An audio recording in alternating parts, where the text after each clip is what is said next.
Bonjour et bienvenue dans cette nouvelle séance d'analyse textuelle. L'objectif de cette séance est de parler des univers de référence, les illustrations graphiques et l'outil des scénarios. Donc pour commencer, nous allons sélectionner l'ensemble des entretiens que nous avons réalisés. Comme j'ai dit, c'est un ensemble d'entretiens qui sont importés et qui travaillent plus ou moins sur la mode et les marques Zara et H&M.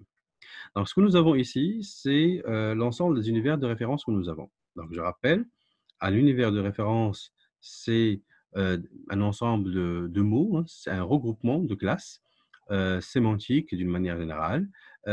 Et l'univers de référence numéro 2, c'est un deuxième niveau de regroupement, mais qui n'est pas aussi général que le premier niveau de référence.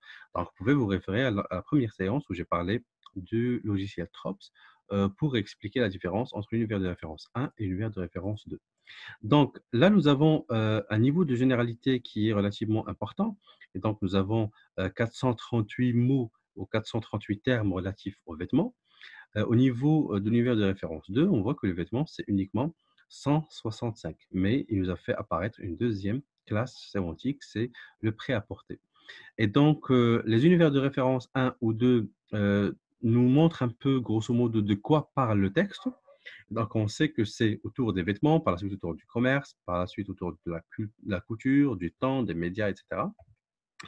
Et je peux toujours choisir un affichage en suivant l'ordre alphabétique si je souhaite chercher euh, un univers de référence particulier. Donc, l'univers de référence 2, hein, c'est toujours la même chose. Donc, je clique par exemple sur Prêt-à-porter. Lorsque je vais cliquer sur Prêt-à-porter, là, j'aurai l'ensemble des termes qui sont relatifs au prêt-à-porter. Et donc là, j'ai des marques, hein, tout ce qui est colorié, hein, tout ce qui est colorié en bleu. J'ai l'ensemble des marques et j'ai l'univers de référence que j'ai, je l'ai ici, sous manière graphique. Et donc, ce que j'ai ici, c'est un graphe, ce qu'on appelle le graphe des airs. Il nous montre grosso modo le terme central et il nous montre l'ensemble des termes qui gravitent autour de ce terme central selon la logique propositionnelle de l'actant et de l'acté. Donc, l'actant, c'est tout ce qui est avant le verbe et l'acté, c'est tout ce qui est après le verbe. Selon la logique propositionnelle, on avait dit qu'une proposition, c'est un verbe qui est au centre d'une phrase et qui met en relation deux parties. Grosso modo, on pourrait parler de l'amont et de l'aval, on pourrait parler des causes, des conséquences, on pourrait parler, j'allais dire, de l'input, de l'output. Bon, c'est à vous d'interpréter en fonction du terme qui est au centre. Donc, le prêt-à-porter, par exemple, il est là.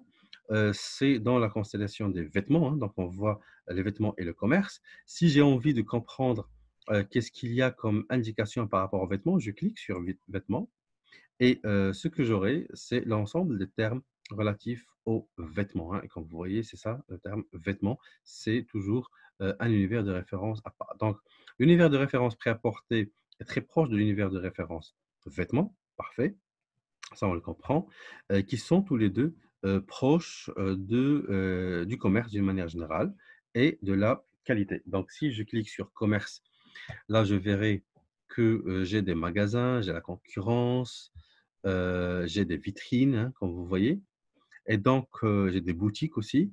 Donc, toujours, l'interprétation va se faire en nous basant sur les verbatims et non en nous basant uniquement sur la classe sémantique que nous avons ici.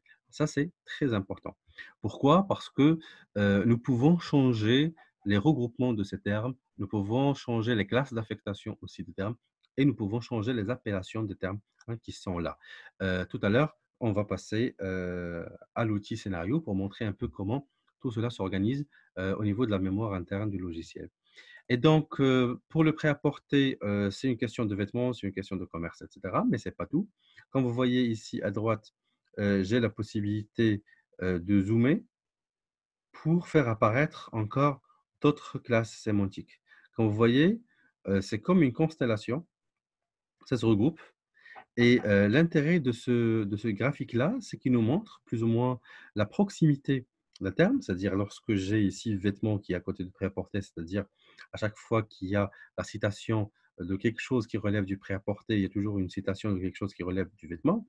Mais lorsqu'on va descendre, vous voyez, d'une manière un peu plus éloignée dans le texte. Nous avons ici épargne, nous avons ici vente, nous avons ici femme, nous avons ici commerce, richesse, qualité, moyen de paiement. Et donc, c'est-à-dire que ce sont des termes qui ont été cités, mais un peu plus loin dans le même texte. Et donc, l'éloignement ou le rapprochement du terme que j'ai au centre désigne l'éloignement ou le rapprochement au niveau du texte. Comme vous voyez ici, j'ai des termes qui sont proches, mais là, c'est un terme qui est relativement un peu plus éloigné dans la même phrase, et ainsi de suite. Et j'ai plus ou moins les tailles de ces sphères-là. Donc, plus la sphère est une grande taille, plus c'est un terme qui a été cité beaucoup de fois. Moins la sphère est de grande taille, moins la sphère est citée beaucoup de fois. Et donc, je pourrais encore demander à avoir un peu plus de sens et plus de découverte surtout.